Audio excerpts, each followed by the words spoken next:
afternoon. Questions? Rutgers has a receiver, Carew, who's really good, just came back from suspension. What makes him a threat? How big a threat is he? Well, I think, obviously last year, certainly we're well aware of him last year, but, just watching him, Washington State game, just practicing 1 or 2 practices last week and the impact he had on the game Saturday night. So he's, from a physicality standpoint, route running, ball skills, he'll be as talented a receiver as we'll face this year.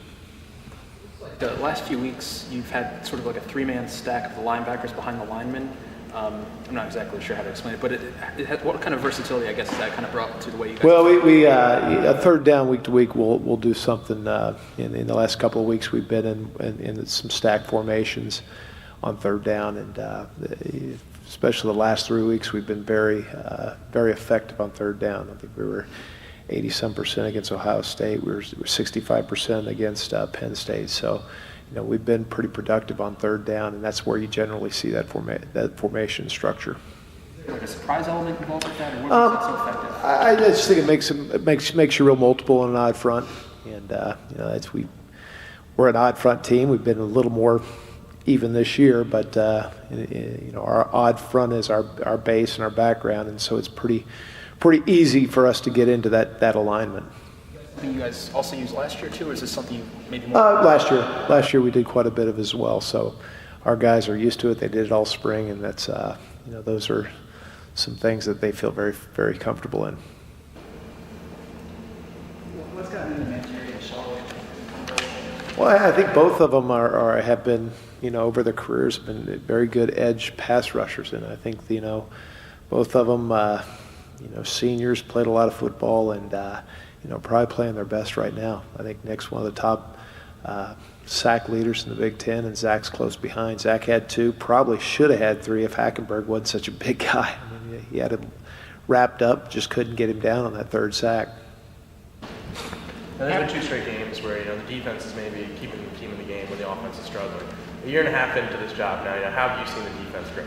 Well, I think that in Big Ten ball, the games are not going to be, there's not a lot of shootouts. You look week to week in the Big Ten, there's not a lot of 45, 43 games. So we've got, Saturday was a great opportunity for us to make an impact, and we gave up some big plays, a big drive at the end of the second quarter, a couple of big plays that we're going to have to limit for us to be effective. So I think, as we continue to develop defensively and, our young kids are coming around, we have to be more physical up front.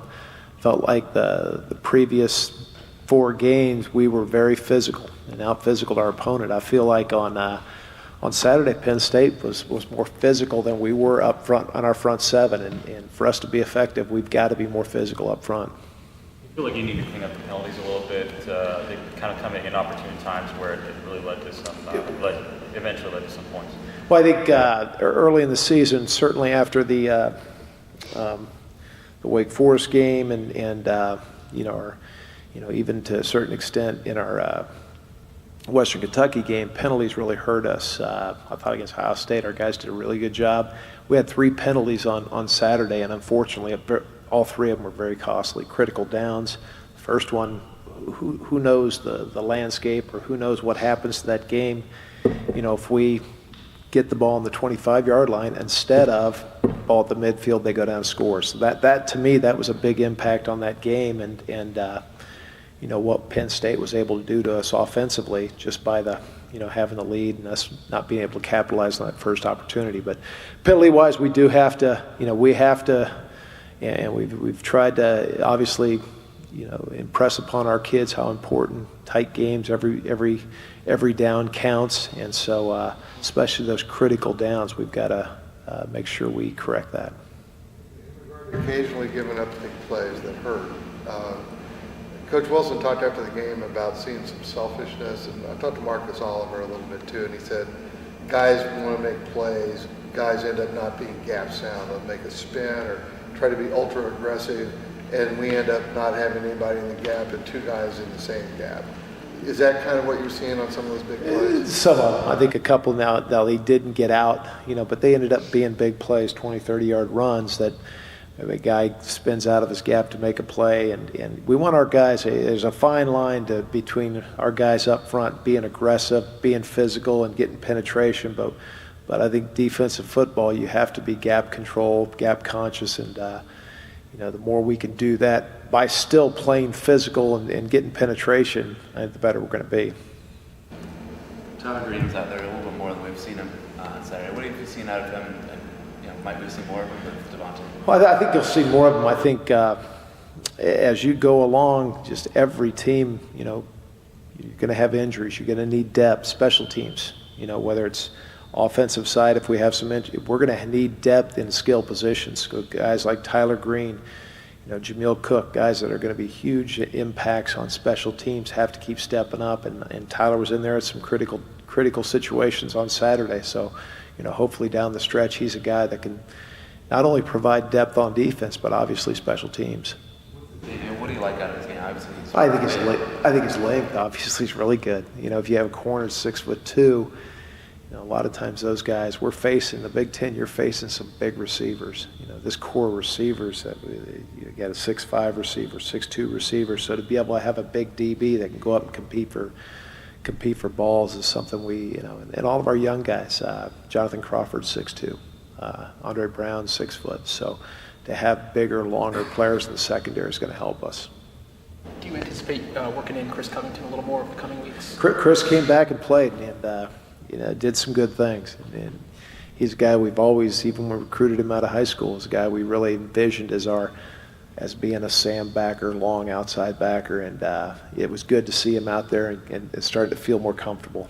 Had a minor setback, 4 or 5 weeks ago, came back, and this was his first, and we certainly think his role is going to continue to expand.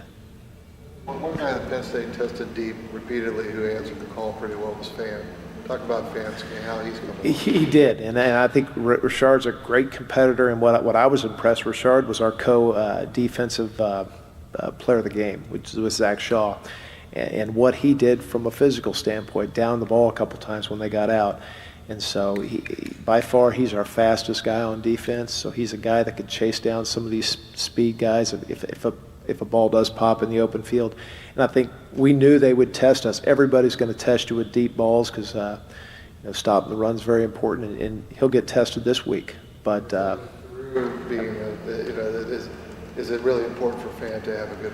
I believe so, and I believe he's up to the challenge. This is a very dynamic receiver, and so I think obviously you could see a focus on it in his eyes on even on Sunday. All our players were able to watch Sunday night's game, and what they did, the top 4 team was pretty impressive. So they certainly got our attention.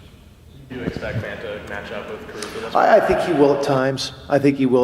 We're very happy with Andre Brown as well, and so I think Richard will at times be matched up with him. But certainly he's a guy that everybody has to know where he is. All right, thank you.